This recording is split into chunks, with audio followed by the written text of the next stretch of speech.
Feeling overwhelmed by your finances? You're not alone. The word budget can conjure images of complex spreadsheets, deprivation, and stress. But what if we reframed it?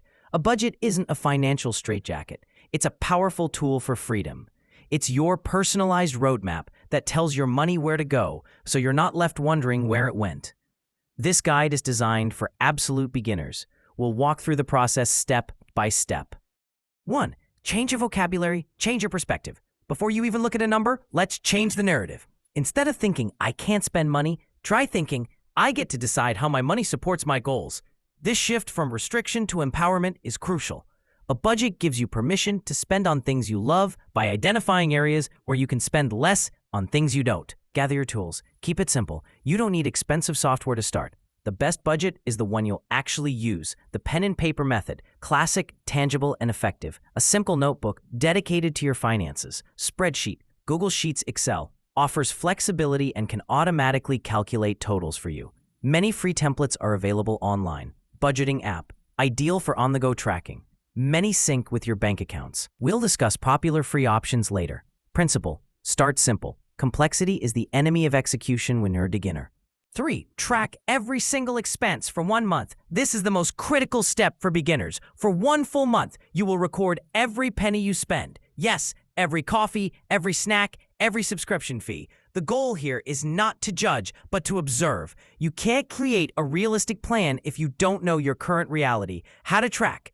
Carry a small notebook, use a notes app on your phone, or take a photo of every receipt. At the end of each day, log the expenses into your chosen tool. 4. Categorize your spending. At the end of the month, sort your expenses into categories. Common categories include fixed needs, rent, mortgage, car payment, insurance, minimum debt payments, variable needs, groceries, gas, utilities, electric, water, internet, wants, dining out, entertainment, shopping, subscriptions, Netflix, Spotify, savings, and debt repayment. This is a crucial category to add on purpose. This categorization will reveal your spending patterns.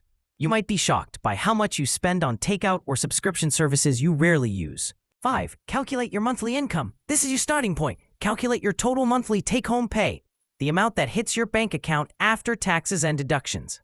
If your income is irregular, average your income from the last 3 to 6 months to get a baseline. 6. Choose a budgeting framework now. Assign your income to your categories. A framework helps you do this proportionally. 2 popular beginner-friendly methods are A. The 50-30-20 rule. This is a fantastic starting point for its simplicity. 50% of your income goes to needs, essential living expenses. 30% of your income goes to wants, lifestyle choices. 20% of your income goes to savings and debt repayment. Example: if your take-home pay is $3,000 per month, you'd aim for $1,500 on needs, $900 on wants, and $600 towards savings, debt.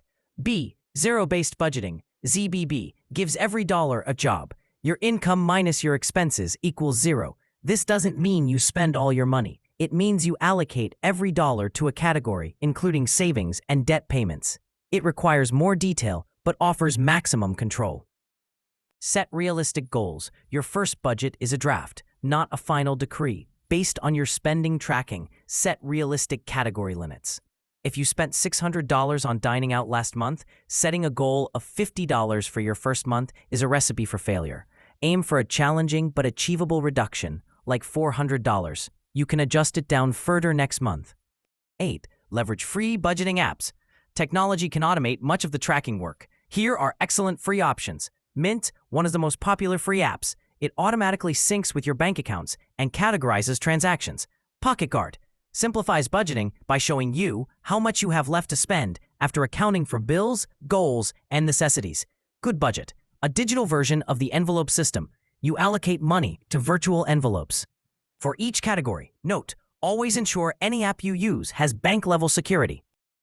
9. Schedule a weekly money date. Budgeting isn't a set-it-and-forget-it activity. Schedule a 15 to 20-minute appointment with yourself each week to review your transactions, categorize any new spending, check your progress against your budget, adjust for the week ahead. Making this a consistent habit prevents small oversights from becoming major monthly blowouts. 10. Prioritize an emergency fund. Life happens. The car breaks down, you have a medical bill, or you lose a job. An emergency fund prevents these unexpected events from derailing your entire financial life. Your first goal should be a starter emergency fund of $500, $1,000. Once you have that, work towards 3 to 6 months worth of essential expenses. Plan for irregular expenses. Expenses like car registration, holiday gifts, or annual insurance premiums don't happen every month, but they are predictable. Divide the annual cost by 12 and save that amount each month in a separate sinking fund. When the bill arrives, you pay for it with cash, not credit. 12. What to do when you overspend. You will go over budget in a category. It's normal. Don't panic and abandon the whole plan. This is where flexibility comes in. Roll with the punches. If you overspend on dining out, see if you can reduce spending in another want category, like entertainment, to cover the difference. Learn and adjust. Ask yourself why you overspend. Was the budget unrealistically low? Was it an emotional purchase? Use this as data to make a better plan for next month. Conclusion: your journey to financial peace. Starting a budget is like learning any new skill. It requires patience and practice. Your first month might be messy, and that's okay. The goal is progress, not perfection. The simple act of tracking your money, creating a plan, and reviewing it regularly will fundamentally change your relationship with finances. You are moving from a place of reaction and stress to a place of proactive control and confidence. You are building a foundation that will allow you to achieve your dreams, whether that's buying a home, traveling the world, or simply sleeping soundly at night. Knowing your finances are in order. You've got this.